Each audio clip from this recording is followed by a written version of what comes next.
Hello, everyone, and welcome back. It's another beautiful day here at the Esports Company. We've got Valorant today, and we've got two great games coming up for you. I'm Soab Dan. I'm here with my new friend Mango, and Mango, it's good to have you Thank on you. board for us Monday.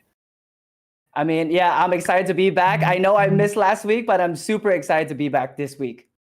We're glad to have you, and we got a great game to kick it off today. Let's jump over to the schedule and see what we got today. That first game, Forest Hills and Gateway, that one's going to get skipped today, unfortunately. There's just some issues.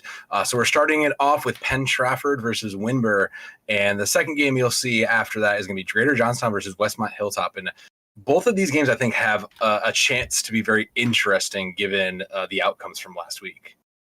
I mean, definitely. They played some pretty good games the week that I've casted as well. So I'm interested to see if they're worked on their strategy and worked on their team comp. And not to mention, maybe there is going to be a Harbor pick this week. What do you think? Yeah.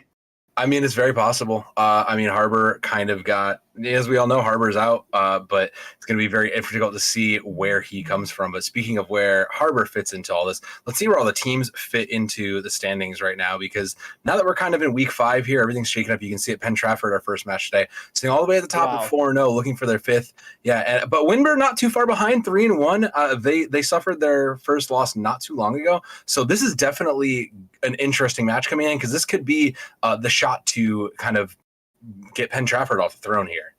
Man, definitely. We could be looking at the first loss for Penn Trafford, but man, they are 4-0. They're looking mighty strong, and who best to take them down than Winber themselves with 3-1. I agree. I'm considering last week Penn Trafford was a little shaky versus that Westmont Hilltop team. It was kind of an interesting place to be. Just because no one kind of expected Westmont Hilltop to because they're an 014 coming up against exactly. They're they're polar opposite. One's on top and one's at the bottom, and definitely looking rough for Penn Trafford. But maybe they're just testing out some things. They're going up against a team they know that they can easily beat. So maybe they're just testing out new metas. Maybe anything's possible. Let's jump over quick to see where we're going, though, for this game right now. Looks like we're going to Ascent, Winber, Band, Bind, which sure, I guess that's a choice. But Penn Trafford selected Ascent. We know how much we all love Ascent here, and Winber is going to be defending first. I mean, Ascent is basically the Dust 2 of Valorant. Everybody knows this map. Everybody loves this map. And I, too, personally love this map. And I think that Winber banning Bind is a great choice. Bind is it's such an oppressive map to play on, especially if you're starting on the attacker side. If you can't get more than 4 rounds, it's going to be unbearable to play on Bind. I agree with you completely. So, the pick from Penn Trafford tells me that this is a place they're confident playing. They've seen this multiple times. I believe they actually played this last week also. So I'm very interested to see what happens now that we're back here again. So let's go see who's here for agents, shall we? Looks like nothing too interesting off the side of the that's the Winbers on the green defending side. Nothing too interesting there. The double Sentinel stands out pretty standard to me. Ooh, on the other side, the Viper on Ascent still pretty strong, but meanwhile the double Initiator on the other side for Penn Trafford, that looks just about right to me. I mean, from judging by their comp, I definitely like the attacker side a lot more. I hardly see Viper being picked on Ascent. I'm not sure how strong she is, because here's the thing though, on Ascent, there is so much choke point you can close up with Viper unless you know specific lineup. So it's definitely going to be a lot harder to utilize her on Ascent. I agree with you. Definitely interesting to see. Maybe they have a Viper lineup for post plant Molly, so that could be a strategy. I do know that Viper is a common pick for Anjas. Anjas has been playing that frequently throughout most of this. So I'd say that's probably just the controller comfort pick of choice. And I think you'll see that they're probably, it looks like they're just going to kind of leave the Viper there to close off that A site. And I don't think that's a bad place. That's a lot of sightline control that you can get. So I like that. But meanwhile, on the other side, Penn Trafford with this quick bursty kind of initiating, the Brimstone's just going to drop smokes. The team's going to run in. You have the KO, you have double initiator. That's just going to be a quick comp, so you have to be ready when they attack here. For sure, and I think they listen to you, because look at this setup from Penn Trafford. 5 members already 7 up on the A main, and there's only 2 defender on Winber's side to hold this push. It is going to be a very tough hold here. Aegis, though, he's standing right up top with a clear angle. Let's see if he can pick one off before the initial push comes in. Oh. Catches Oh, one. no. Terry's out, though. Oh, Terry got picked up, and now the spike is going to be planted. It's going to be a 3 versus 4 retake. This is going to be very, very difficult for Winbird to retake, especially with no smoke to smoke off that A main as well. They do have a Sage to heal them off as well. They do have a Sage, so maybe. Maybe. They also have the Sova, so they can get a little information depending how it goes. Especially with M&A on 6 HP. Well, this recon needs to be huge, and it bounces off the wall, but oh no! The KO from the back, he gets one up. That's giving him a triple kill, and now it has to be a 2v3. Jumps in, but McCrary, he gets 2! Leaps onto a 1 versus 1. The Sage, she does have a heal, but the time is not on her side. She tries to stick the spike, but look at this, the jiggle. The Chamber is just playing with her. She does get a kill, but unfortunately, there's no time. Well played. And Winbird, they just lost that round due to time and time alone. 1-0. A great opening for Pentraffer. Smart of Pentraffer to play for time there. It cost them their entire team, so they will kind of go into this buy up a little bit lower than you might like, but I think that's not the worst thing you can do to at least keep everybody even. So could be way worse, could be okay. Gunzer is going to opt probably into that Headhunter and just kind of play a little bit more to the utility of Chamber. But I do like that hold. I think that was very strong. Aside from the KO, just getting that initial early pick, like they were looking good to hold there. So it looks like they're going to run it back down B. If it worked once, it's probably going to work again here for Pentraffer, and I see no reason not to trust that. I mean, especially with their superior firepower, they're just gonna bulldoze their way in using the jet up dash and dash as well, taking control of side. But I really like the way Winbird played this. They know they don't have the guns to deal with them, so they're just gonna let them in, plant the spike, and try their best to play a 5-on-5 retake. Yeah, no, I don't disagree with this. Playing the retake is probably the smartest option you can make here. Just find out the information. You know you're already going to get out, like sped out from this, so you might as well just play to that. The Viper is going to get committed, and then it looks like we're starting to move in here. Oh, Blaze, he needs to be careful. He knights the wall, yes, but looks who's waiting on the other side. Is going to be the Jet, but no, Gary again with a nasty shot on to the Jet, and the classic takes him out as well. The right click dinks, but Gary, he's not done yet. He's on with the triple kill. He needs 2 more. Pentraffer are on the back foot. Gary is on the 4th, 1 more kill, and that will no. Oh, the ace denier, and again, there's no time. So there's no time. No, Mr. Gary. Mr. Gary put in such a heroic work there, just hitting shots, but again, this Pentraffer team, they know that they only need to play for time. They know if they get spiked down, they can just play for against those retakes. That's very, very smart of them. A lot of teams will get antsy and just want to play aggressive and just try to do that, but they'll be rewarded by holding on to what they can. They kind of lost a lot of their buy, though, in that economy, so that's tough. They might be out-rifled going into this, so this may signal a little bit of a turn for the side of Winbird. But I gotta say, like I said, if they can continue to execute quickly like that, just use those brim smokes, use that intel, they will be in a good spot. But the Tour de Force immediately just going to go ahead and try to find whatever information it can. Not much, so they've realized mid is coming.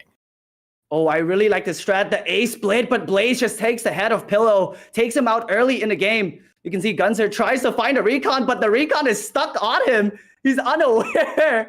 Hello manages to find a kill at Market, and now it's a 3v4. Spectre versus Vandals, and the Jet takes out a Bucky. Brings it back to a 3v3. The site is in their possession, but they don't know yet.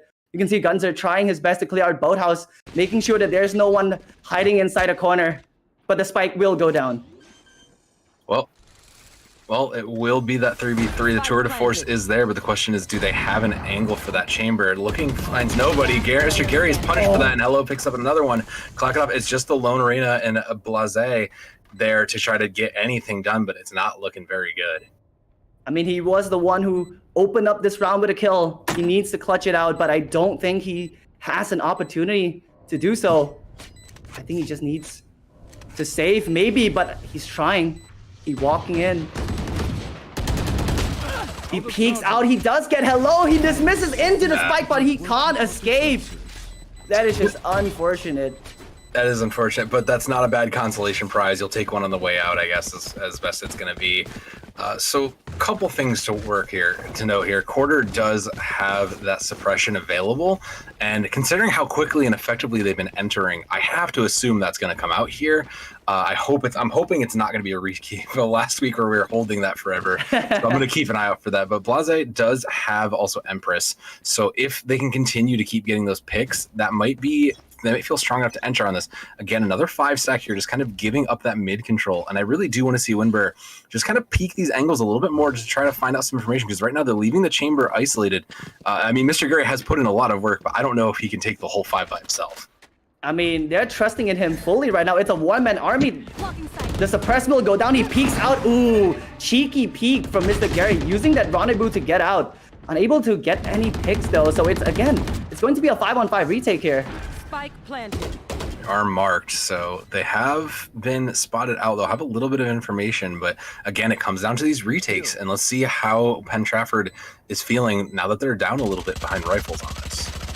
Well, the Viper wall is already being deployed, being main, but look at Gary once again. He is so precise with his shots. Just take 2 members of Penn Trafford out, and now there's only 2 members left, trying to hold it down with the Brim. He does have the ultimate, but it's a 1 versus 5. He chooses to deploy the ultimate, but it's going to be Blase. Triple kill, and finally Winber with a first round on the board.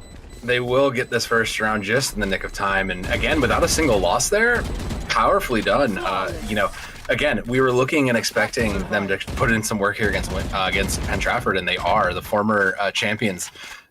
They've looked good, but again, those rifle rounds where they're a little bit behind just kind of showed a little bit of their mortality here. So now that they're going to buy up, they'll have a little bit more. Again, I'd like to see, they have some utility here. Gunzer could pull out the tour de force. I think they're kind of deciding what they want to do here, but I like the aggression that Penn Trafford continues to show. They're just kind of getting it a little bit in their own heads. They're getting these takes for free, but they're struggling on these retakes now. Mr. Gary at 7-3, has put it on a strong game from that sentinel position, and that has to be someone you're aware of, especially if you see them on site. But they're just kind of give up and 5-stack this B and maybe play for mid a little bit here. I do like that slower approach. I think this kind of aggression can start to cost them over the time, especially if they continue just to run this in and just kind of hope they can win by picks. It hasn't quite worked out in their favor.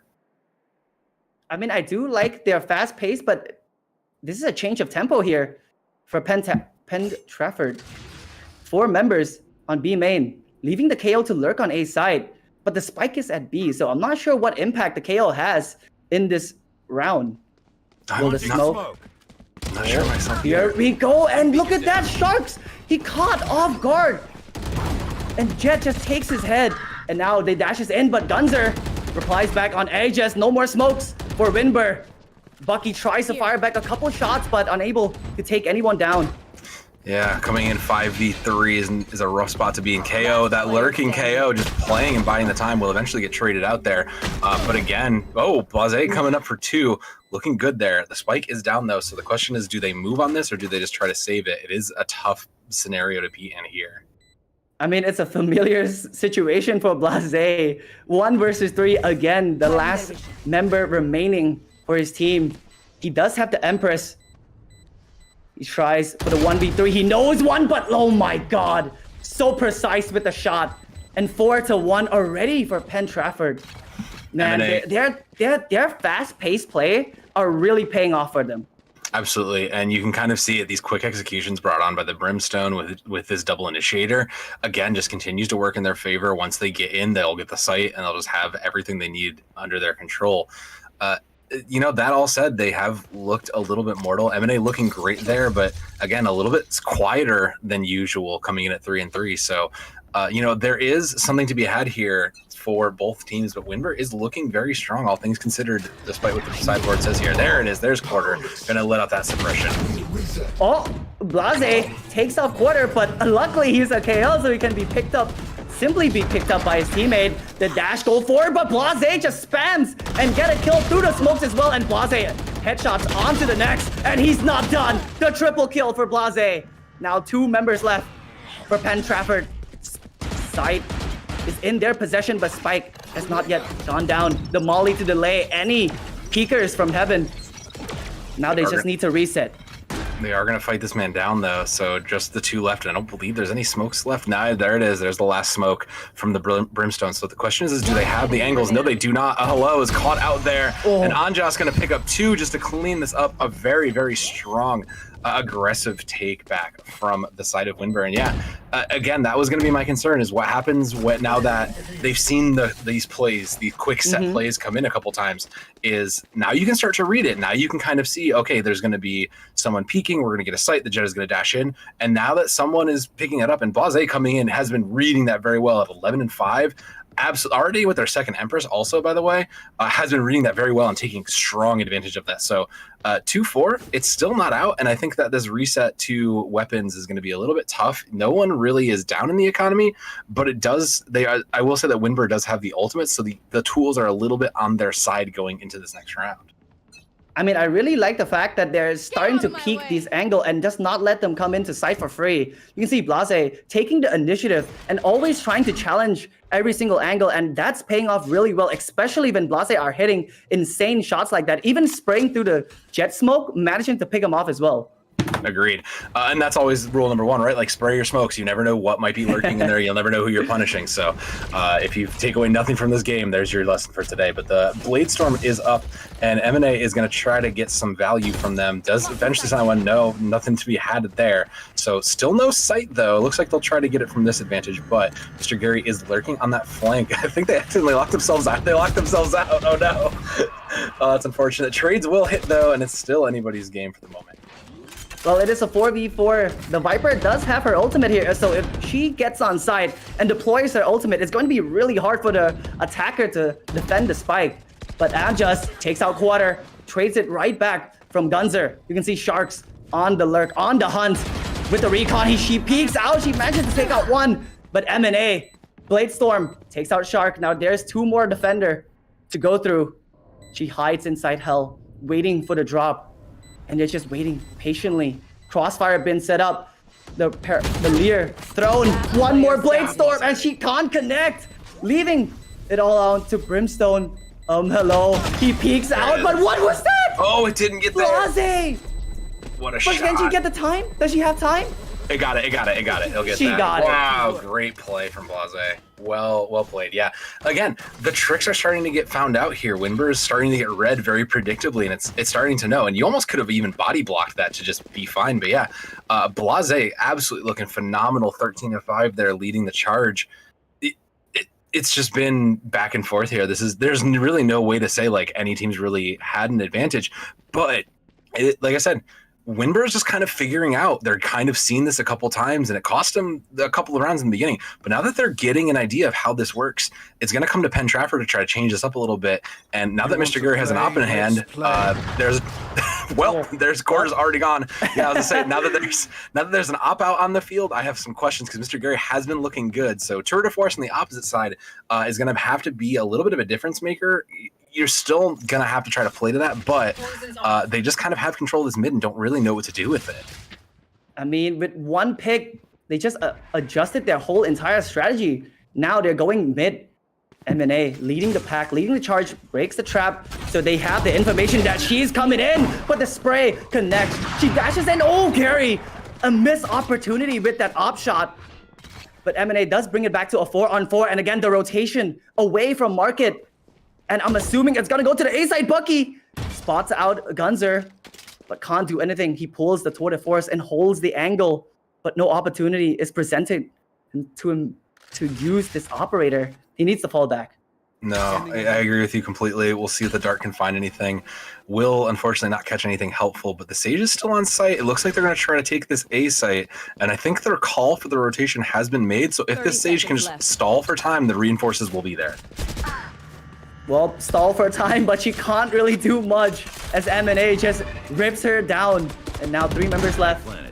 The recon comes out maybe a little bit too early because the rest of their teammate is not in position just yet. Look at M&A. Dash activated. He spots the head of Gary. Oh, so close. She dashes out, but she needs to be careful because this operator is scoping down like a hawk, and that shot will take out Pillow. Pulls the headhunter, tries to take out M&A. 3 versus 3, but the Brimstone does have ultimate. But Gunzer from the back line takes out 2. Gary doing so much, but not enough. As the other chamber, the counterpart, takes him out, and that will give Penn Trafford the 5th round. Well, we have found the Supreme Chamber, and for the moment, it is Gunzer. Man, just coming up big across on both teams. It is impossible to really say. Again, it's really tough to say. The only thing I can say is that there has been a little bit of a conservative use of these ultimates. You can see it on the side of Winber. They're holding pretty much everything. Anjas has been holding that Viper's Pit for the last 2 or 3 rounds now, and I'm a big fan of use it while you can. That would have absolutely made a retake so much easier to be able to drop a Viper's Pit and kind of cut off all the side angles and then just have yourself that advantage. So I really want to see Winber start using these to get themselves in a good position. Oh, nice that Viper one-way is fantastic. You can see Adja's just waiting to shoot their feet, but they are well aware of this one-way. Penn Trafford playing smart, waiting out the smoke. No need to push into the advantage. Just take it slow, buy their time, wait out the smoke, and then they can reaggress into this B side. But it looks like they're going back to A side. Yeah, they're going to try to get control of the mid here, which is so important. But again, they're just kind of getting called out on that. They'll drop another smoke to try to enter there. But again, they're kind of just not sure where to really approach this. They know that they've kind of got sights or at least pressure from all these angles. So I was gonna say, Winber, I want to see them play a little more aggressively on these angles that they know are free, but they are doing so. So kudos to them for it. Oh, Sharks playing super close, super aggressive. Even though she has the resurrection, if she goes down first, she can't use that ultimate. M&A tries to come in, and that one-way takes out both of them. And Shark is so smart. He knows that the Jet will obviously dash into the switch position. That's why she's waiting there. Quarter, though, the last member remaining. Operator in hand, but no spike. 14 seconds left. He can't really do much here. Maybe save the operator for next round. That's about it. I think that's the play, but it looks like if Quarter doesn't play smart enough here, he will get picked. There it is. Yeah, you should have just gotten out of town, Quarter. I'm just picking up 3-piece to close it out. Yeah. Again, I really would like to see just both teams just take a little bit more map space. You know, we see constantly Penn Trafford just 5-stacking and kind of leaving the KO to lurk a little bit, but they're not really keeping the information. For having 2 initiators, they're not really finding out much from their side, and unfortunately, it looks like it's probably going to be a half buy for them going into this. Meanwhile, it's full rifles and still several ultimates on the other side. So Mr. Gary is ready looking. I would be a little bit scared. There's one gone. Yeah, easy, Mr. Gary. I mean, Mr. Gary is just on point today. He has played so well for Winber.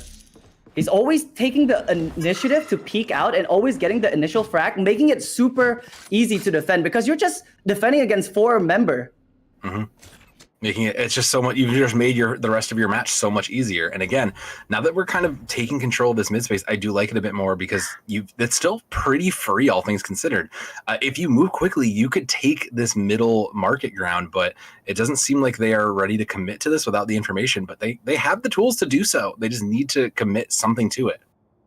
I mean, this round is gonna be really difficult because they don't even have the guns to deal with Winber. They only have like classics and Marshall. You can see Gunzer. He doesn't even have a single bullet with the Headhunter. He's stuck with the classic. That is a rough spot to be in. I know they're full saving for it. Does get the tag, but not quite enough. And yeah, this might just be a kind of play for value here if you're the side of Penn Trafford, but they will eventually get control of mid. So the question is, what do they do with this? Oh no, Shark! Oh no, he got caught off guard. Hello just takes him out with the classic, but Lucky though. He replies back with 2 pillow. He gets one, but he can't cross to get the Vandal. He needs to be careful. Gary is just holding that Vandal. He's not letting anyone close to that gun. All right. Plus side, they did get spiked down, so they turned what could have been a catastrophic round into a pretty good round here. But shots are there in the opposite site. Anjas still has several pieces of utility left, so let's see what happens. It's going to go in the boathouse. Eventually, we'll get caught out. M&A finds 1. That's an important one, too. This could be dangerous for Winber as Pillow just takes the head of Gary with the Marshall. leaving Anjas alone with extremely low HP. And look at that, M&A just peeks out. A thrifty round as well for Penn Trafford. What just happened there? What happened? They're on Classics and Marshall. Only one singular Marshall. I mean, that's positioning plays, right? That's position information. They were able to take what could have been a bad round, especially losing that first blood, and really turn it into their own way. They were able to catch a couple members off guard. They got control of mid, moved quickly, found that they were in a power position, and they were just able to get down. Again, that they got value out of that round. The second Spike went down, but going into this, now they're just ahead. They have 4 ultimates up. They'll have a full set of rifles, so they're in a good spot on this 5-stack attack. But again, good. There it is. Quarter is going to commit that and just try to buy some space and time, but I really want to see the full commit here as they go into this point. Oh, Anjas, he can't even use his smoke or molly to delay because Quarter is just locking him down. The site is in their control once again. The Nightfall will come out to delay the retake from Winber. It's a 4-on-5. Mr. Gary doing work. He takes 2 with amazing headshots. Now 3 members left. A 4 versus 3 here. So man advantage for Winber, but they need to smoke out the A main. But guess what? Their smoker's gone. There's no more smoke. Man. Nope. Protect the president protect Mr. Gary. He's going in. He's going to put in the work here. Their Blase is looking for heads though. Now that it's out there, we'll eventually catch one. Looking for more. There's others around the corner. Oh, catches M&A on the way down. That's huge. Mr. Gary looking for the defuse. Finds the last one. No, Hello catches one out with the ultimate though. And again, it's too late though. Is there time? There's not even time to get it. That's so unfortunate. There's no time. Oh. Last player standing. Oh, that's so unfortunate. Man, you gotta feel for Anjas there. Being an agent that relies so heavily on your utility, and just for the KO to pop his ultimate and to suppress you and you can't do anything. Like, it's so. I don't know what they even say. That's just really difficult. It feels bad, man. That's the word. It feels bad. For a lack of a better word, feels bad, man. But what feels good for Winber is they're going into this with pretty much everything on the books here. They'll have all their ultimates. They have a decent set of rifles going into this. So between those two, they should be in a good spot. Does try to find one, does not find it. So Blase will have to get out of dodge, and there will be the push in. But I mean, this is like a set play, right? They have to know that it's coming. Well, again, the 5-man push onto B side, and the trades are not there as the players of Winber just falls one by one. Gary is still alive. The last round. Standing. He does have 8 bullets and only 4 targets, so 1 each will do it. But he's stuck inside market. The door is closed as well, so his position will be given. The info is there. You can see that M&A is already on the flank, so he needs to be quick. M&A on the flank, guns out, and easy pickings for her. 8-4 will be the scoreline for our first half. That was a good showing from the side of Winber, though, all things considered. We've kind of talked in the past. Already 17 kills. Yeah, like 17-9, and Mr. Gary at 15-10. Those are not numbers to be ashamed of. Again, we kind of talked about this last week when we saw Penn Trafford. You know, this is a team that's showed a pretty dominant showing over some of these teams, but again, last week they looked pretty mortal. Even here, 8-4 is not a definitive lead. That's still a strong attack. Yep, now they're on the defense though, and this comp isn't really set to do much other than retake, so they might have to be playing more of similar to how Winber is. But Winber's got a little bit of a tougher comp to get into with this double sentinel, so they may have to be playing to try to prevent the takes first, and just play like a counter aggressive style. And it looks like they are going to try to do so just by finding out that information and setting this up. Well, body shot already onto Gary. Mr. Gary needs to be careful, but the heal will top him back up to 100 HP. The wall is already being deployed, but they're not pushing in. So they need to be very careful with the Viper Toxin. I will say Penn Trafford has a great angle on both this in and the out and the mid, so they will eventually get found out. And you can see a quarter over there in the mid is going to eventually start to push out and try to find some space. We'll eventually find Anjas, and that's not what you're looking for. Suddenly the walls are closing in. Well, they're being boxed in right now, and Anjas, another well-placed shot, takes out Mr. Gary as well.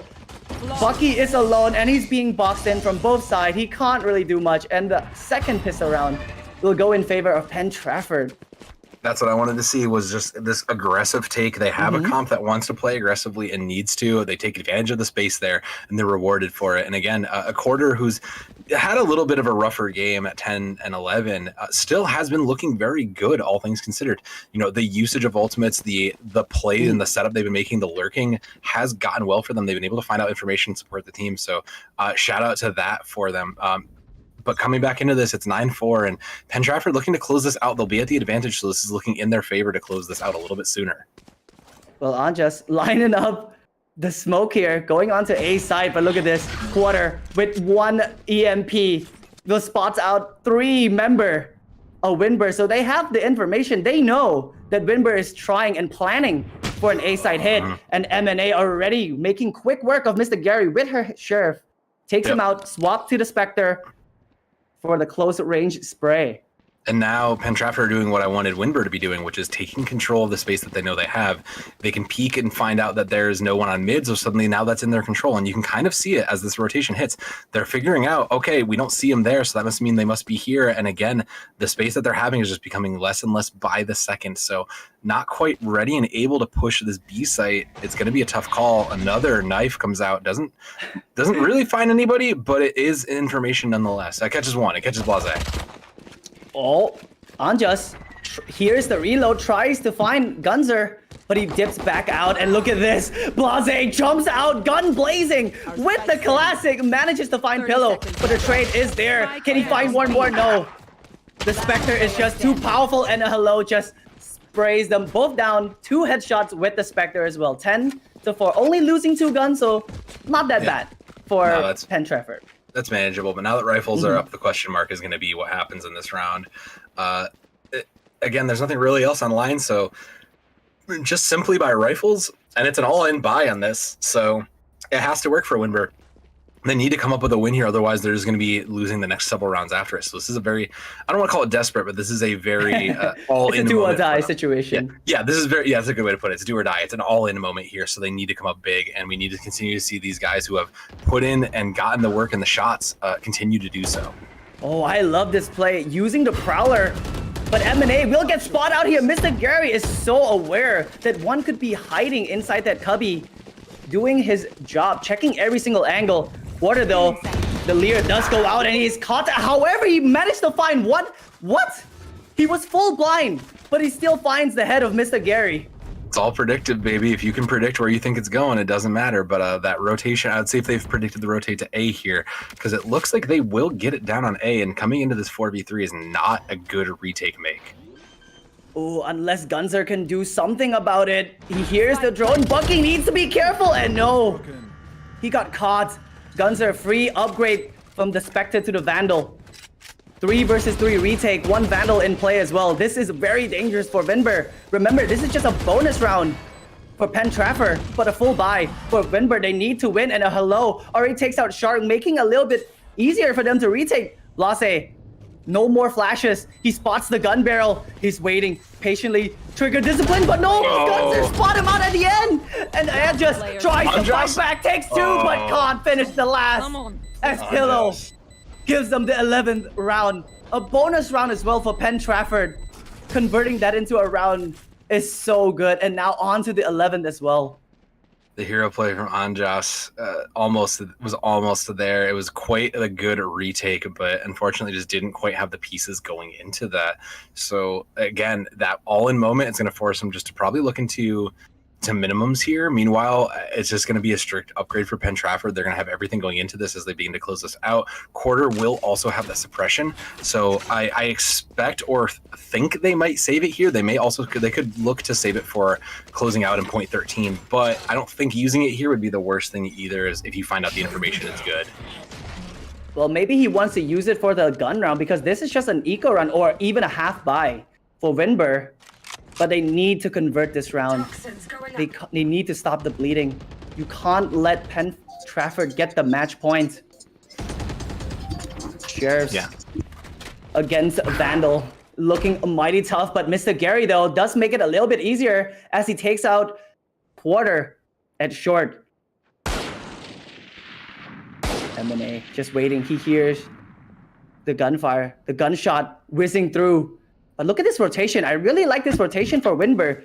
They know that they pulled some rotation away from A side onto B, and now that's why they're rotating back to B. The trap is there, so a little bit of information will be given to Pen Trafford, but what can they do with the information? Gunzer, he needs to hold it down. He needs to buy them time. He hears so many of them. He peeks out. He takes out Gary. No. Takes out Bucky as well. Oh my God. He just bought them so much time. That is an opportunity is presented to them. The Viper's Pit will be deployed, but M&A takes out Shark as well. 2 versus 2. This is going to be all up to Aegis now. Using the Viper Molly to try to block out a side. Aegis, he's looking the wrong way. Oh no, it's up to Blase, the top fragger. For Winber, he peeks out, but unfortunately, it's going to be Hello and Pen Trafford. Match point, 12-4.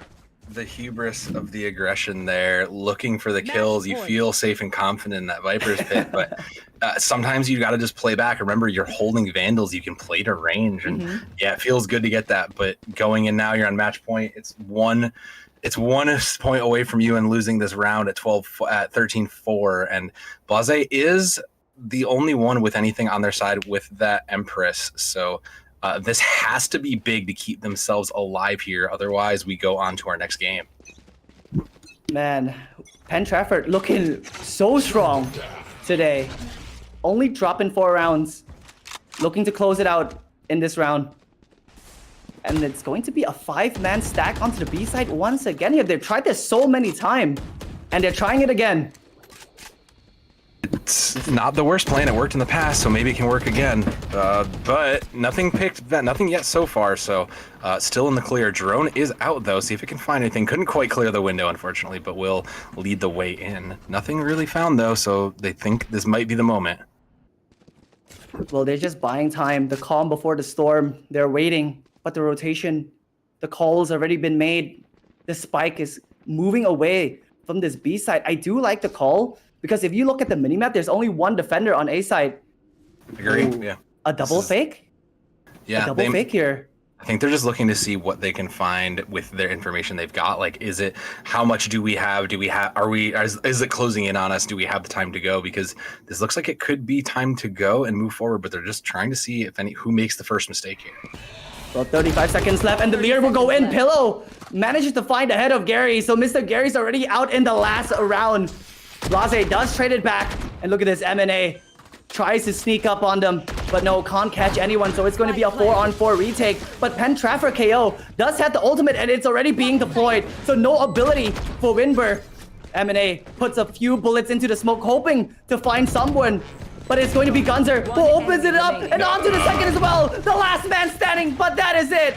Pen Trafford, GG, 13-4.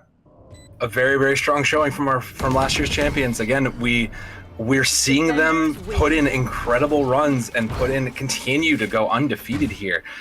You know, we kind of talked about it. They looked mortal, but are they really? Maybe they're just lulling everybody into this false sense of security. Everybody has a bad day after all. So, but you can see it. It's very fascinating to look at here. Blase and Mr. Gary at the top of the charts, just trying their best to pull that weight, but again, just not quite coming up short. But 21-14 going 3-2 is still not a bad game for either of them. So, I mean, GG's to both, because there was a lot of players across the board who all popped off and all had moments here. So it's just great for everybody. Every single one of these players just had a moment to shine and shone well with it. Yeah, I definitely agree. And if you look at the scoreboard just now, you can see that the kills on the side of Pen Trafford are a little bit more spread out. You can see that Gunzer, M&A, they're all like 17, 16. So every single member on the side of Pen Trafford, they're putting in their work. They're not like the solo carry type. They're doing it as a team. And I really like to see that all they execute are very well executed. They always follow M&A to go in with the dash, always getting the trade, and everything is just perfect for them in that round. Yeah, I mean, they look like a very well-disciplined team. Let's be real here. 3 members from this team from last year are still here in Quarter, Gunzer, and M&A. Granted, they've changed roles a little bit, but they're all here, and they've all shown that they're being a part of this team. They're all playing the leaderships. They're all helping the team succeed. And yeah, that's what makes them undefeated here. That's what's going to bring them up to 5-0 and help cement them towards the top of this Week 5 roster. Man, they're sitting undefeated right now. I think they're undefeated, right? 5-0, They are right? undefeated, As you 5-0. mentioned. Yeah. Oh 5-0. man, it's hard to see a team that can even beat them at this point. Look, last week was a very interesting game. If you go back and watch that VOD, that was a very interesting different Penn Trafford we saw there. So, like I said, I don't think they're immortal, but I do think it's going to take a lot from these teams to really put in the work and bring down the Goliath here. I mean, that is for sure. I think last week they were just like experimenting. They know they're at the top of the scoreboard. They're like, let's just, give them a few rounds, make it entertaining for the viewers out there. But man, this week they know it when it's time to play. They're locked and loaded. They sure are. And speaking of locked and loaded, we're not quite locked and loaded for our next game yet. So we're going to take a break and we'll see a couple new casters come in here for the next round. It's been a pleasure. Everybody stay here. Don't go too far. We'll be right back for more.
Hello, everyone, and welcome back to the Tech High School Series Division 1. We got one more game for you here today.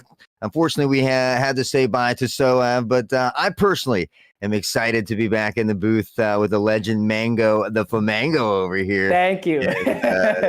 I was missing that Pickle Rick back there, so it's wonderful to see you again. I hope you're doing well. He's back. Thank you. It's definitely great to be back. I can't wait for more games. Like the first game that I've casted, I mean, it was a fantastic game, and let's just, follow it right back up with another great one. Yeah, I think it was Penn Trafford still remaining undefeated. I guess we can take a quick look at the standings as well and kind of see where these next two teams. We have Westmont Hilltop taking on Greater Johnstown. Greater Johnstown 2-2 on the season. Westmont, unfortunately, 0-4, looking for their first win here, Mango. Certainly, they're going to be hungry for that. I hope to see a great performance from them here tonight. I mean, if you're at the bottom of the scoreboard, you're not afraid anymore. There's no pressure. You're just here to play. You're just here to have fun, and definitely, I'm pretty sure they're gonna throw some wild meta and wild strats out there because they got nothing to lose. Yeah, we did see that. I think it was Westmont Hilltop there banning Ascent. So Greater Johnstown opting to go with Bind. We'll put them on defense first. Westmont Hilltop attacking as we head into the character select screen. Strong picks are your thoughts for Bind here? Characters that are strong picks, Mango. Definitely Raze. And I already see a Raze already being locked in on the side of the defender side. And I think Raze is one of the best pick you can pick on Bind because she can throw her nades into small choke points. And like we mentioned, last time we casted together, Bind is such a terrible map for the attacker side because one well-placed nade in those small choke points, it just ruins entire pushes. Yeah, absolutely. I think it's funny that you say that because I used to main Raze all the time, and people were like, "What's your favorite map?" It was always Bind for me. Not just the small choke points. You find a lot of cheeky plays with your Roomba or your nade through the portal as well when they're trying to get a quick rush into hookah. So a lot of great things you can do with her as well. I think Chamber's always great, especially even on the attacking side. Kind of helps prevent that flank. There's a lot of great spots for Bind on that. Kind of surprised we don't see a Raze on that attacking side, but a lot of times players maybe just go with what they're comfortable with. Certainly Brim is very great on this map as well. I've seen some cheeky defensive plays where he'll lurk in that smoke with a shoddy. So maybe we'll see some of that here today. Man, I'm really interested in the attacker side agent pick here. They're only going for one duelist, and that's going to be the Reyna as well. I think it's going to be really difficult for them to hit a site, especially with no agent that can dash in or any gap closer. They're just going to have to rely on the Reyna just running in and taking out players. Yeah, and I feel like I remember the name Sacrifice quite a bit, so maybe it's one of those kind of ordeals where, they kind of rely on Reyna to basically just pop off. Obviously, if Reyna can find those early kills, heal up, it's a great advantage. So when you have a Reyna that can pop off, successfully get those early kills. But again, on the other side of things, right, we see three duelists. We have Jet, Raze, and Reyna with the Viper and Chamber. So kind of interesting on the other side of things as well. And no initiator though, so they need to be careful of the operator. If Greater Johnstown pick up the operator, and look at this, Sacrifice picking up the Sheriff, tries to peek out, but no one's really playing with him. They're just letting him play for now. Shots going back and forth here. The Ghost at work as we see that Raze nade come in, but the paint shells unfortunately don't find any damage here. They'll kind of settle back things. Still looking to work A as Sacrifice finds the early pick here. A is going to have the trade as well, and with that, Sacrifice will turtle back. I don't believe they got the heal off though. Spike down A. So, and look at this, Sacrifice again, not finish. He's 74 HP. He's trying to look for more, and he will get the third as well. Randall, he spots the shoulder. Oh, he's looking back and forth. He's being pinned, but it's going to be amped to cover his back. And now, Randall, 1 versus 2. He shoots out the recon, and he runs in. Sacrifice. Quadra kill. Nasty headshot to finish it off as well. A dirty Quadra coming out from Sacrifice. We talk about Reyna being that possible star there on that 3 squad, and certainly looking so thus far. Wow, what a great performance, especially with the Sheriff. It's not always easy to do. You have to certainly be confident in your ability to tap heads. It's not like, oh, what, you can run and shoot. You got to stop and shoot with the Sheriff. And Sacrifice, making it look easy. And now with those 4 kills, he decided to go for a Vandal and light armor. Definitely can heal up with the overheal, but he needs to be careful. Because if that Vandal falls into the hand of the enemy team, it's going to be one hard thing to deal with. Yeah, you know, I always like it, right? If you succeed, then it makes that bonus round that much easier for you in the following round. But as you mentioned, if the other team's able to come away with a crazy kill, if they force up with a stinger or something, even the headhunter works its way in, you could really find yourselves in trouble in the opposite spectrum. So we'll see who comes out on top right now. Blaze taking a little bit of damage here, down to 46. The paint shells are going to rain in shortly. And now a good nade in the shots from Swarms, and Hookah Sacrifice steps out, able to find one, gets one more. It was actually Swarms with that trade, one in elbow here, teleporting out as well. Gonna be tough 5v1. Sacrifice gets another, and they're looking pretty strong here early. I mean, a flawless round as well for Greater's Johnstown. I mean, what more can you ask for? A bonus buy, but they decide to go for the Vandal, and now this round is going to be incredibly easy for Sacrifice because he also has a Vandal. Most team in the third round, they would have like Spectre or maybe Sheriff if they don't want to reinvest. But Sacrifice, because of that second round buy, he has an equal footing. And with 6 kills and an Empress as well, he could definitely shut this round down. It's kind of interesting that Grandolph opts to go with light armor and a Bucky here as well. Generally, you see the teams kind of forcing, or Soviet, sorry, yeah, kind of. Generally, you see teams forcing up together here, and going with that Bucky. I think is kind of a dangerous call, especially on the attacking side. Oh, but Blur though heals right back up. He does have one more flash, but look at the flank. Look at the flank, who it is, and of course, it's gonna be Sacrifice. He falls. 9 bullet, and of course he will get the second one as well, using the dismiss to get out of harm's way. Reloads up the Vandal, and his teammate Amp is going to close it in. Oh no, Westmont, they're being boxed in, and Sacrifice with a triple kill. A quick and easy round for Greatest Johnstown, 3-0. Yeah, 9 kills in a row, not a single death yet in just 3 rounds, and Sacrifice certainly looking to run away with it. This 3 duelist comp, even on defense, seemingly not be a problem thus far. And again, the economy going to be in a bit of trouble here for Westmont Hilltop now. Ooh, they need to save. They either need to save together or buy together. I don't really like the fact that Randolph buying up a full armor and a Vandal, but he does have 1,000 left, so maybe it's fine. But I would like to see like them like saving together as a team or buying fully as a team. Okay. Yeah, I like that. Maybe we'll call him Grandolph the Gray. Grandolph, exactly. Yeah, he's got to up that economy knowledge, get up to Grandolph the way. We need to see that transformation. Oh, Sacrifice! He hits the TP, but unable to do anything because Grandolph is there. Shuts his rain down. No more destruction from you. And now the man advantage on the side of Westmont Hilltop. They need to convert this round. They already take out the raid boss. Amp still on site. A great headshot from Amp and Blaze as well. Man advantage, no more. Greater Johnstown on the hunt, on the chase, as the rest of Westmont Hilltop retreats back into their spawn. Yeah, we see Chamber looking up short here. Now has an angle. That's going to be Blaze. I think he did spot one there. Shots ring out. Amp pushing out of showers, though. Will find one. A good shock dart, though, to tally up some... Really not a lot of damage, though, surprisingly, on the Blaze. I think he was able to just kind of sneak out to the boxes here. Now spotted the foot, ready for the jiggle. The spray steps out, and it's Redfish with that Spectre. Kind of giving you a little bit of the run-and-gun advantage when you're up close like that. Redfish certainly utilizing it to the most here. Well, 2v2. The rotation is being made. The spike will surely be planted on B side, but they need to be quick about this. 14 seconds left. No time to spare. But the spike will go down, so it's going to be a 2-on-2 retake. The Viper, however, is extremely low, so they need to be careful on that. Yeah, again, they're already moving into the CT spot.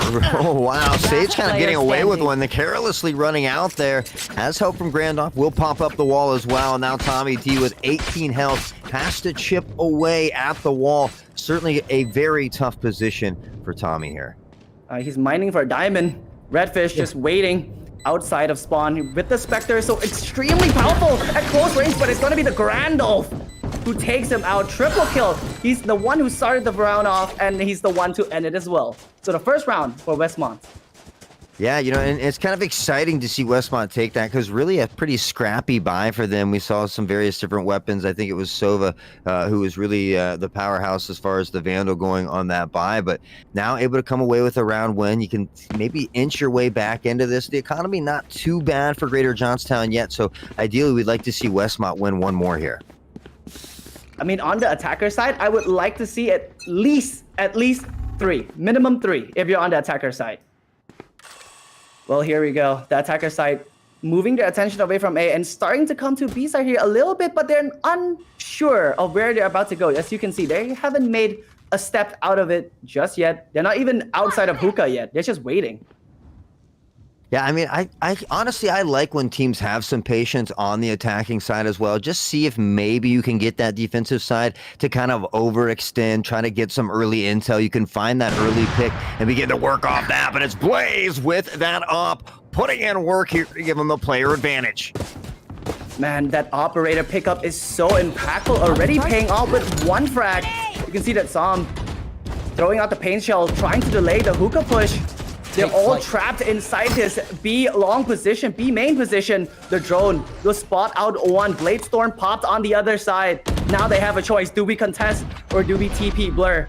Inside hookah. But it's going to be Grandolph who picks off Amp. The spray, but it's going to be the operator. Shot through his body. And the TP, 3-member teleported onto A side. Yeah, and he is just heating up, but Tommy T will find one. Grandolph on the train, however. Shots ring out and Blaze with a triple kill. Is putting in work. The sprays come through and default do a decent amount of damage. Grandolph able to step out, find one, but sacrifice is there for the trade. And one more in the favor of Greater Johnstown. And Blaze picking up that operator is definitely paying off so well. This is the first round he invested into the operator and he got like 3 kills. Yeah, 3 kills in that 1 round with the operator, making it so difficult for Westmont Hilltop to push, and they need to use the Reyna flash, and there's only 2 flash that they can use. Yeah, and honestly, Brim died off rip there as well. They didn't, at that point, they had no smokes, no way to really enter into sight. As you mentioned, Reyna, the only flasher as well. So they have some intel from Sova, but they don't really have too much push, especially if they lose their Brim. They're looking to try this B push once again, but this time with only pistols. They didn't succeed with Vandals, and they're trying to do it with pistol. And look at this, the TP, and it's going to be Sacrifice who opens up the round with a kill onto Blur as well, the counterpart Reyna. And now the rotation is being made onto the A side, but Tommy T is waiting again. He is so patient. He hasn't left A side yet. Wait, what? Brim walked in. The right click is there, but can't finish up the kill. And Tommy T finally finalizing the kill, but it's going to be Redfish on the flank with the trade. He does have a resurrection if he decides to use it. 2 versus 3. He peeks out. He spots out some, but no. Blaze from heaven takes him out and Sacrifice once again. Triple kill. And man, Greater Johnstown, it doesn't look like they're on the defender side. It looks like a search and destroy. They're just moving out, separate, like they're just spreading out and taking kills. Yeah, Blaze really stepping up with the op as well. And as you had mentioned, Tommy, only 2 kills on the board, but we saw a great display of trigger control there, allowing that Brim to walk on by, finding the easy kill as well. So again, just a great job there by Greater Johnstown to remain patient, not really overextend in any direction, even though that initial attack was going toward the B site. So sitting pretty up at 5-1 at the moment. Oh, Tommy T must have the utmost respect for his teammate.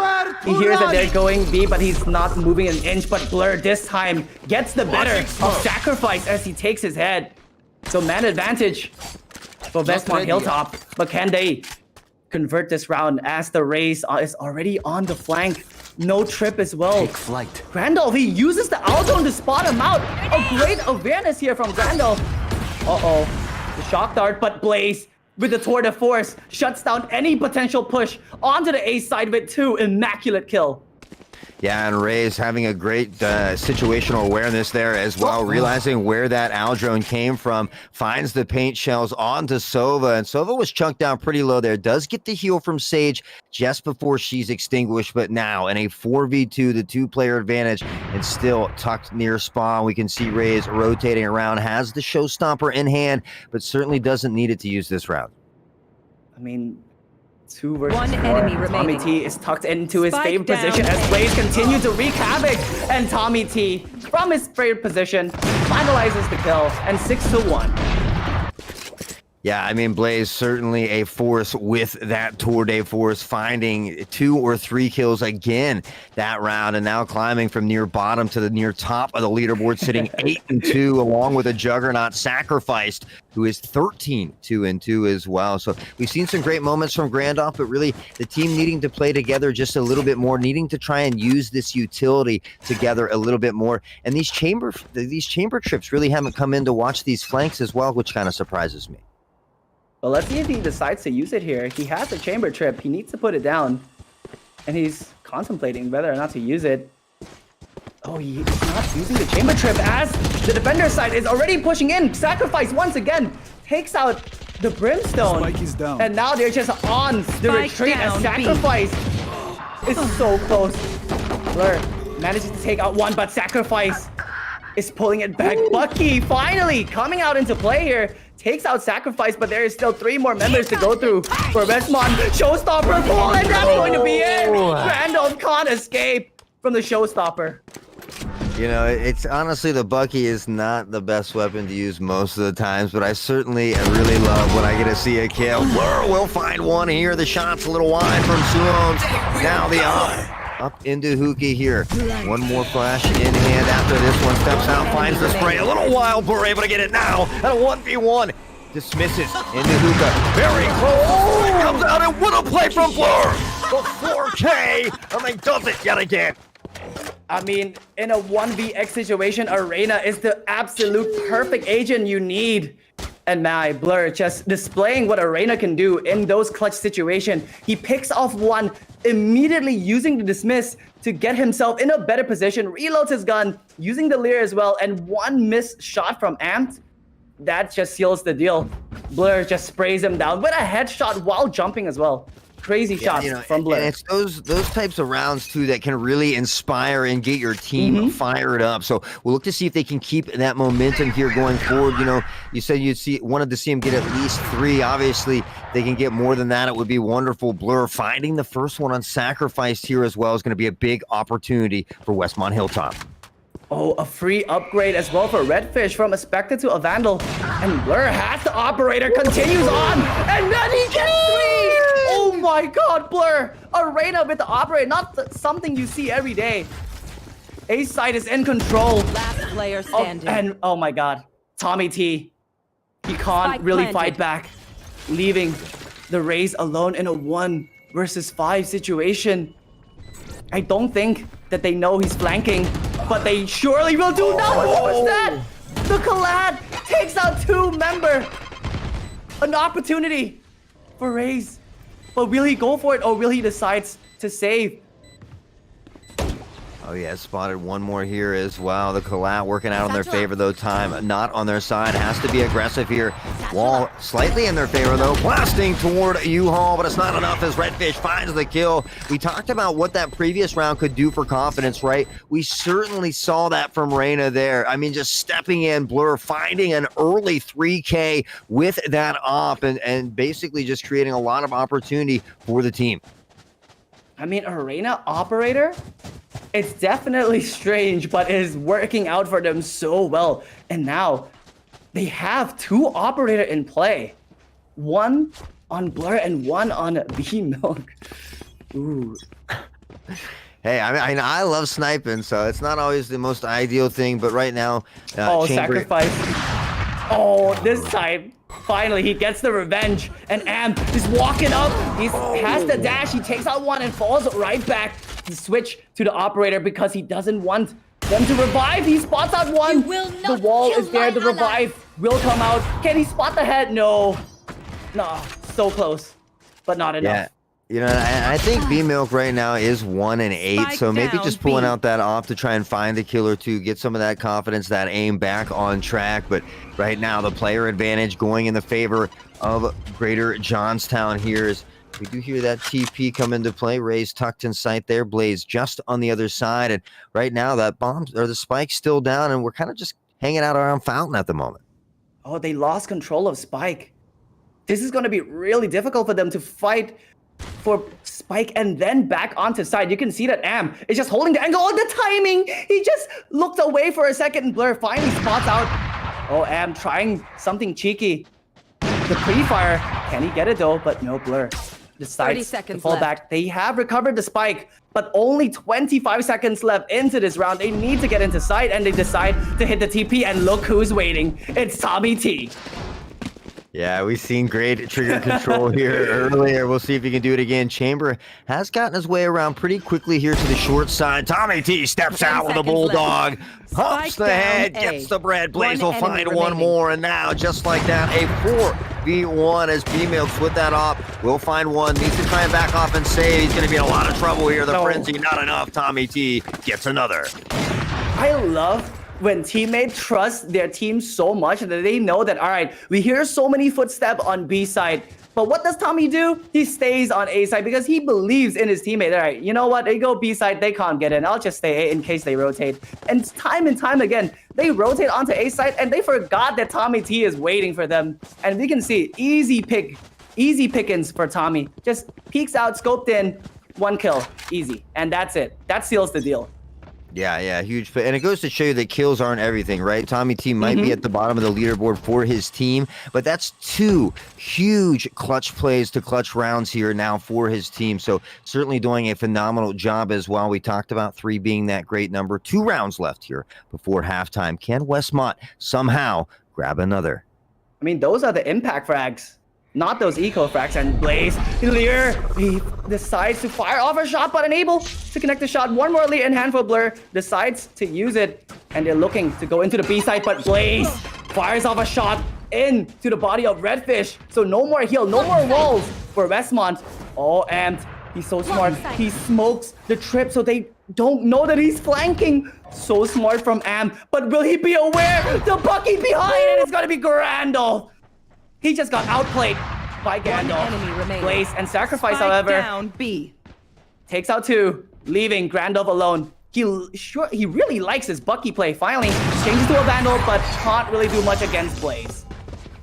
Yeah, another quadra kill for Blaze. Certainly putting in work, and they love that op, as most Chambers do. But 8-3, 1 more before half. If Westmont could get this one, honestly, it's not a really bad start. I know you said 3 is really all you need, but I like that 4 on attack here. It's just obviously a little more comfortable, but that's common sense. But again, but now we see the double op on the other side of things here.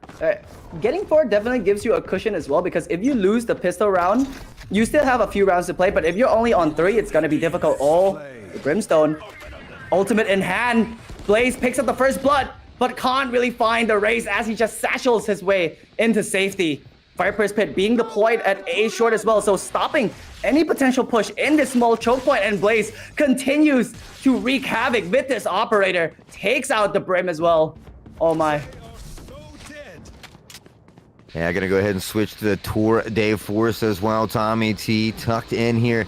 And again, this Westmont Hill team knows that they're being very patient. Oh, but I think the drone saw him maybe at the last second here. Spray's coming in. Maybe it didn't see him because they are not looking that direction, Mango. What was that? Tommy T got Redfish with the molly at the end. Oh my god. What was that? Well, there's 2 more members. And Blur is still alive, and there is a chance. 2 versus 4. 45 seconds. They need to be quick about this. The flash comes out. Blaze firing off another shot, but the second one will not miss. Tour de force being used, and the operator as well. It's all up to Gandalf. Operating collateral shot. He got 2 kills, and now Blaze on the flank, but not again. Quadra kill for Blaze. 9-3 will be our scoreline in this first half. That is our second collateral of the match, and Grandolph doing him dirty there. You'll have to see it. Can't come away with a round, but still, that 9-3 curse, is it going to resonate here today? Will Blur, Grandolph, and crew find a way to climb back into this one? Certainly, as you mentioned, that pistol round going to be a crucial one there for them. We saw Sacrifice. We saw Amp pop off with that Sheriff last time. We'll see if they can do the same here. Well, 9-3 is definitely cutting it a little bit close, but if they manage to win this pistol round, I think it's going to be just fine for Westmont. But they need to win this pistol round. Oh, It's definitely, I mean, if you're already on 3, the pressure is going to be building up here. Yeah, they are kind of stacked toward this B side here. Rays are looking to clear out Hookah though early. Uh-oh. He's walking into a shorty here. Oh, the boom bot. He dashes right out. And now the reaggress. The pain shell takes out Milk as well. What just happened? The shorty's not connecting. Oh no, Redfish. He hits the teleport. And look at this. They're on the hunt. The Uno reverse card onto Redfish. The hunter became the hunted. Sacrifice. On the flank. He spots out Gandalf jumping. Easy pickings for him. Will this be a flawless round in a pistol round here? Unless Blur has something to say about it. Managed to pick up 1-1. He fade away takes out 2 as well, but the heal was cut short. Left with only 7 HP. He gets another one. Nevertheless, but that was simply not enough. Oh no. I mean, it was a valiant attempt. Valiant attempt. That was, and that second shot while running away, really the bullet kind of strayed up into the left, went through the wall, still found the kill somehow. And just one of those Valorant type things, but Valorant moment. Yeah, absolutely. Now in a bit of trouble, however, is Westmont Hilltop looking to grab their first win, but now losing that pistol round, and that just makes things so tough here for them. Oh man, losing the pistol round is going to make it, oh man, ever so slightly harder. Now they have to play this round out with only pistol. You can see Amp already upgrading into the Vandal, and Sacrifice already picking up Blur as well. Using the Boombot to clear their way in to A short. Brimstone hiding inside. He fires off a shot, so they know that he's here. And Zom is ready and waiting as well. You know, and one thing they do so great too is they have both Raze and Jet, right? There's so much speed there. When they push off of these Rain of Flashes, they're doing it with such quickness with not just one duelist, but with 2 duelists. We see Raze blast packing into Hookah there as well, Jet dashing on the switch. Unfortunately, Jet did fall right away, but again, it's this type of pressure and confusion they're creating. They're really just overwhelming them from this attacking side at the moment.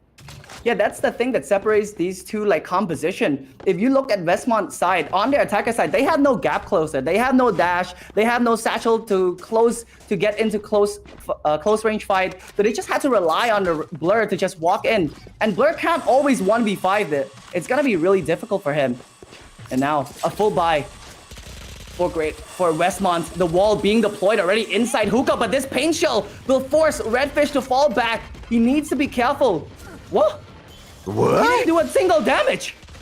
I don't know how that worked out, but Okay. Redfish somehow dodging, well, a grenade, literally. Oh, the Lear comes out. He's still tucked into this position. Blur managed to find the first one, but what was that flick? Oh my god! He takes the head of Redfish. Now they have a decision. Do they go in or do they fall back? The satchel, the double satchel flies all the way in, but surprise, surprise, no one's waiting. Yeah, everybody kind of tucked in elbow respawn here. The Lear comes out, but it's a little too far back. Blur, flick of the wrist, hitting some dirty shots. The Quadra looking for the ace. Has spotted the final victim. Needs to reload, steps out the spray, and it's shut down by Sacrifice. Kane will clutch it up, however, in a big round for Westmont Hilltop. But my, oh my, do we see Blur pop off for that for a minute. I mean, that was a Reyna v Reyna battle. Both Reyna are going absolutely insane. I thought Blur had the ace, but he ran out of bullets at the last possible moment, and Sacrifice just takes his head. But luckily, the Brimstone was there to back him up. So 1 round in the second half for Westmont. So it's not over yet. Not over just yet. Able to battle back here. We'll see if they can keep that momentum rolling here. You see that smoke at short, just kind of slowing things down. Tommy getting ready for that Viper wall, and we might see kind of some pressure. Good Molly here to buy some time, though. Oh, but he needs to be careful of the rays on top. Oh, that paint shell will do no damage once again. I'm not sure how these nades really are not broken. doing any single yeah, but it's gonna be Blaze who's opened up the round on to Grandolph. An early pick for Johnstown. Pushing inside Hookah here. Only a ghost. Can't really do much against Vandals.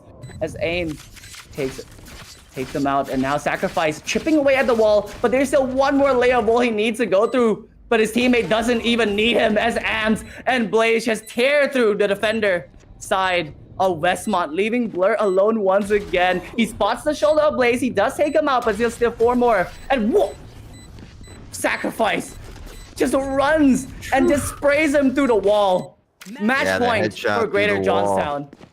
It's those types of Valorant moments that can be frustrating when you're on that opposing side, but certainly feel great when you're sitting in Sacrifice shoes. 25-8. Blaze, though, right behind him, 22-6. Really a great performance from everybody on this Greater Johnstown team as they look to go to 3-2 on the season. Now sitting at match point, Mango, as they look to close things out.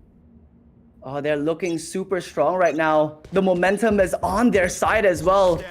Nothing can slow them down. And they're working their way onto the B side, but look at the spike position. It's all the way on A. I'm not sure what they're planning here. They're sending in all their duelists to attack on this B side as their spike slowly rotates into B. Blur needs to be careful, bombarded with utility on that side. He needs to be careful. Shots fired, but none has landed. The satchel comes in as well. Can he land a shot? And yes, he will. He picks up the Vandal. 20 bullet in the chamber. SM peeks from the bottom and from the top as well, leaving B-Milk alone 1 versus 4, and that is it. Sacrifice. Finish him off, and 13-4. GG. Yeah, just a great job on the double peak as well. It really goes to show you the type of team chemistry that they bring there as well. And just a phenomenal job as we see some of those final stats. 28-8 for Sacrifice. 5 first bloods in that combat score of 423. 5 for Blur as well, though. Really a good battle between the two Reynas. I mean, like you said, in the middle of the match, kills doesn't really count in the end of the day. Yes, Sacrifice did get 28 frags, but let's not forget Tommy T here. My boy, my MVP, Tommy T, always clutching those rounds for their team. 7, yes, but it's always impact frag. Whenever they rotate, Tommy is always there ready, waiting for them, and they simply cannot put the spike down. Yeah, I mean, it can be incredibly hard to be patient on a side if you're Tommy T, to sit there while all the action's going down, all the members have been spotted on the other site, but to remain true to your site and to just sit there, that's really, really hard to find in a good player. Patience is really hard to come by, especially when those rounds are a minute and a half, a minute and 50. So the fact that he was able to sit there the entire time, and we saw 2 or 3 times clutch up some big plays there to finish up those rounds. Just a great job from Tommy, certainly. I mean, yeah, he is definitely my MVP. I know that Sacrifice and Blaze is like top fragging, performing so well, but for me, I'm rooting for Tommy T. He is doing the hard work, you know? Yeah, well, sometimes, they don't get enough credit down there as well, the supports, the controllers, different things like that. So certainly well-deserving here, much like everybody behind the scenes here at TEC, Gatago as well, the director, the producer, doing everything. They don't get enough credit as well, so we certainly like to take a moment to thank them as well. But where can we find you at, Mango? Me? Yeah, you can find me. You can just my Twitter is down there at your boy Mango. Yes, my full name is Mango Flamengo, but I think it's way too long to put it in, so that's why Hot Sauce always mention it. But yeah, if you guys want to check me out, you can find me in my Twitter down below. Well, certainly a great set of games today. Westmont will fall to 0-5. Greater Johnstown 3-2 in the TEC High School Series Division 1. Guys, make sure you click that follow button. We're always bringing you some exciting action, whether it's Valorant, Rocket League, or Overwatch 2. We hope to see you here next time. That's all for us today. Hope everybody has a great week, and take care. Peace out.